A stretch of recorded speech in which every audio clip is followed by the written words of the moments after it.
Capítulo 33.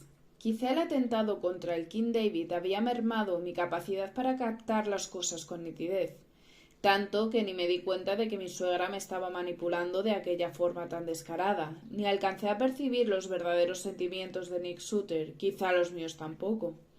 A golpe de reveses, sin embargo, los ojos por fin se me iban abriendo. La muerte de Marcus me había afectado en lo más profundo, me desgarró, destrozó mi vida entera. Pero por mí misma y por mi hijo no podía permitir que esa desgracia anulara prolongadamente mi capacidad para percibir la realidad, con sus pliegues y contradicciones, sus brutalidades y sutilezas. Debía cambiar de actitud, aunque me costara.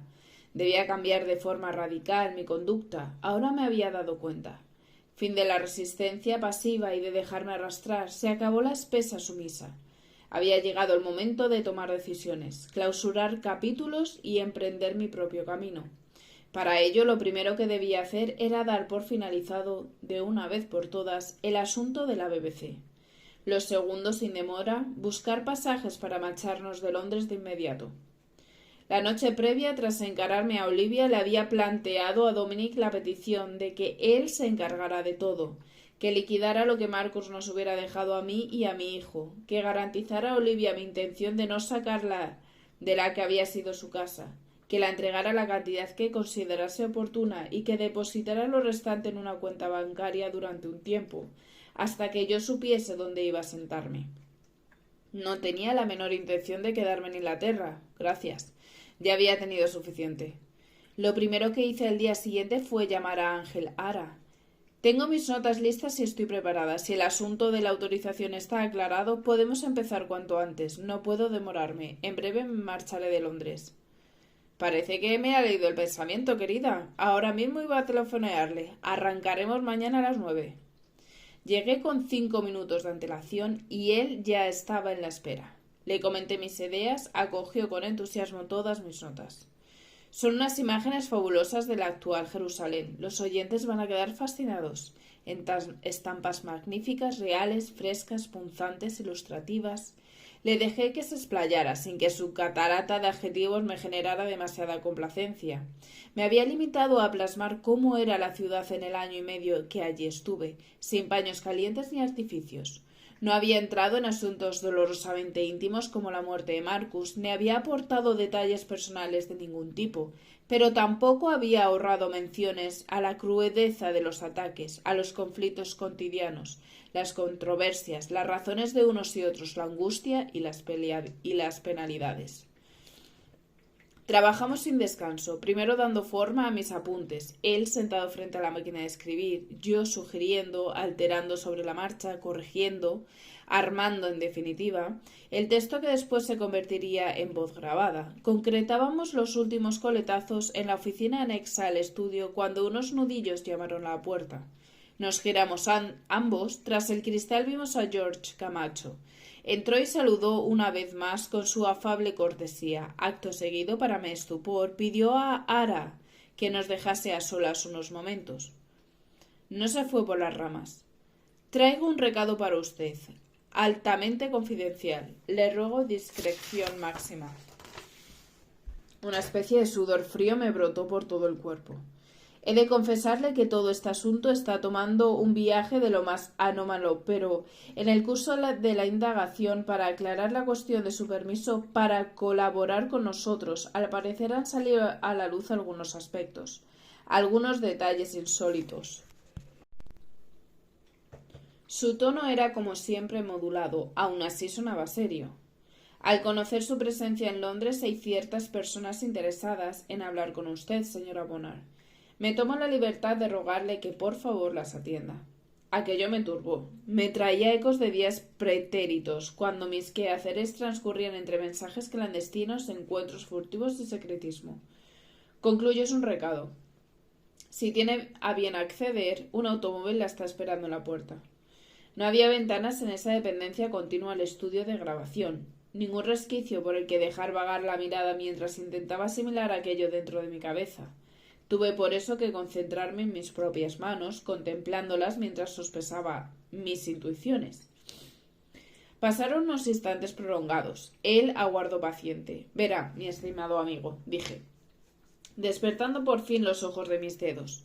Creo que voy a escuchar a esos señores, tal como me pide, pero lo haremos de la manera que yo estime conveniente, sin órdenes ni exigencias.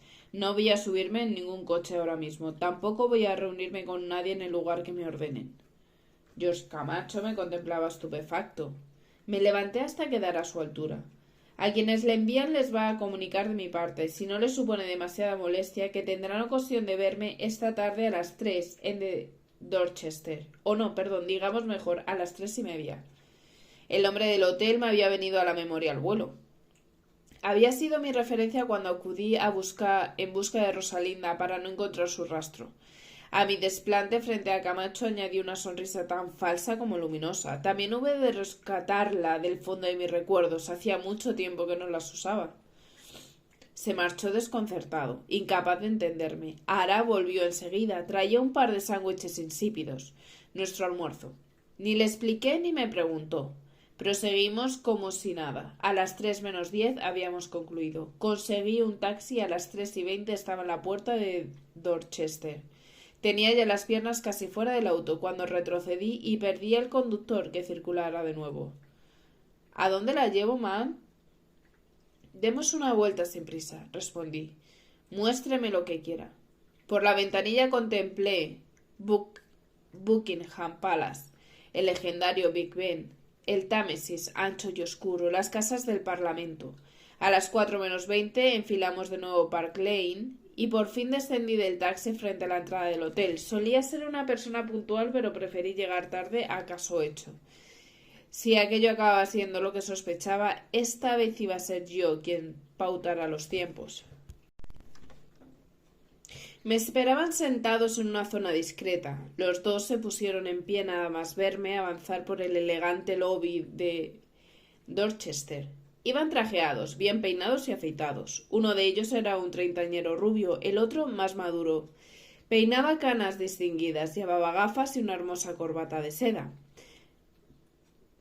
No conocía a ninguno de ellos, pero sí a unos cuantos de su mismo estilo, así que me resultaron familiares en cierta forma. Los saludé con aparente seguridad, me senté desenvuelta con uno de mis antiguos cruces de piernas. Tenía delante sendas tazas de café y yo no quise tomar nada cuando me lo ofrecieron. Las mesas cercanas no estaban ocupadas, aunque no hubiera sido así, el espacio era tan generoso que apenas había riesgo de que la conversación llegara a más oídos que los nuestros. Tras los saludos iniciales, me brindaron sus condolencias por la muerte de Marcus y me reiteraron cuánto lamentaban el deplorable incidente de mi rechazo en la BBC. Una jefa de sección cometió el error imprudentemente, dijo el mayor. Aunque ya está todo resuelto, lo positivo del asunto para nosotros es que, gracias a ese error, el director del servicio latinoamericano buscó explicaciones presuponiendo que se trataba de un veto de orden público y las instancias implicadas fueron encadenándose hasta llegar a nuestro conocimiento. Así es como acabamos dando con usted. Hemos de confesar que reencontrarla ubicada en Londres ha resultado una absoluta sorpresa. El más joven sacó con discreción unas cuartillas de un portapapeles y se las pasó a su superior. Este bajó hasta la punta de la nariz sus lentes de montura dorada y procedió en tono articulado y quedo. Por refrescarnos todos un poco la memoria, según consta en nuestro archivo, usted, la súbdita británica Sira Bonner, anteriormente ciudadana española Sira Quiroga, prestó sus servicios entre los años 1940 y 1945 para el Special Operation Exclusive, bajo la cobertura de la supuesta modista marroquí Arish Agoriuk, y con el nombre clave Sidi y base de operaciones en España, trasladándose de forma ocasional a Portugal y desempeñando en todo momento su cometido con absoluta competencia, rigor, dedicación y entereza.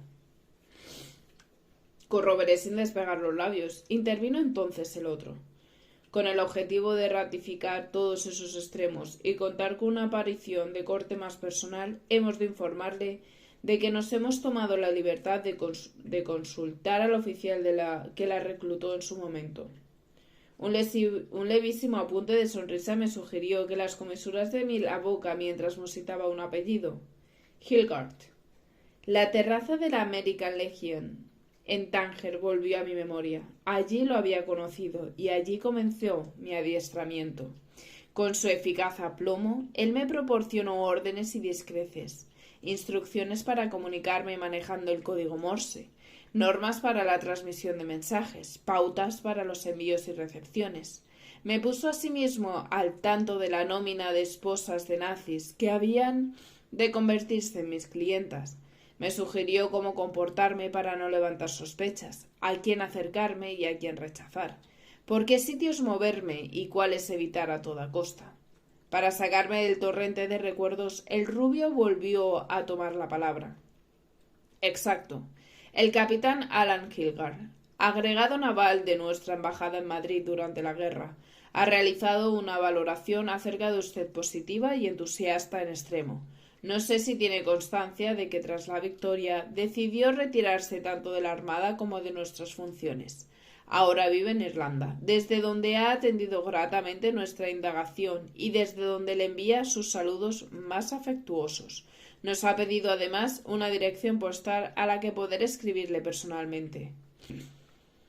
El mayor se dispuso a intervenir. Me evitó así la incomodidad de reconocerles que no tenía domicilio fijo ni perspectivas de hallarlo de momento. Las mesas continuas y menos contiguas se habían ido llenando. El murmullo de las conversaciones, aunque afelpado, resultaba más intenso. Los camareros empezaban a empujar carritos y a servir el té. Las cucharillas chocaban contra las tazas, se multiplicaban las voces. ¿Estás segura de que no desea tomar nada?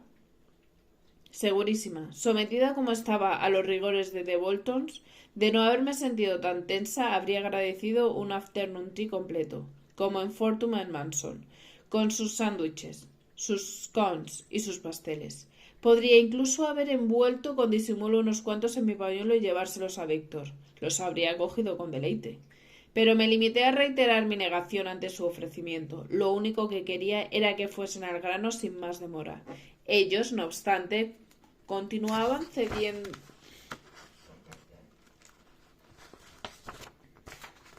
cediéndose uno a otro la palabra en una especie de protocolo anticipado. Como sabe, señora Bonner, todo ha cambiado de manera radical en estos 2 últimos años. El orden mundial es otro y hemos de adaptarnos a situaciones que nada tienen que ver con la dinámica del conflicto bélico. No tenemos ya frente a nosotros empeños tan preocupantes como en tiempos de guerra, pero sí afrontamos otros escenarios que precisan ser contemplados de forma meticulosa. Lo sabía, de sobra. De sobra sabía que ni los lugares ni los conflictos eran los mismos. ¿Cómo no iba a saberlo si perdía a Marcus en uno de esos infiernos? Pero mantuve la boca cerrada, a la espera de que concluyesen. Entre los dos prosiguieron con su coreografía verbal.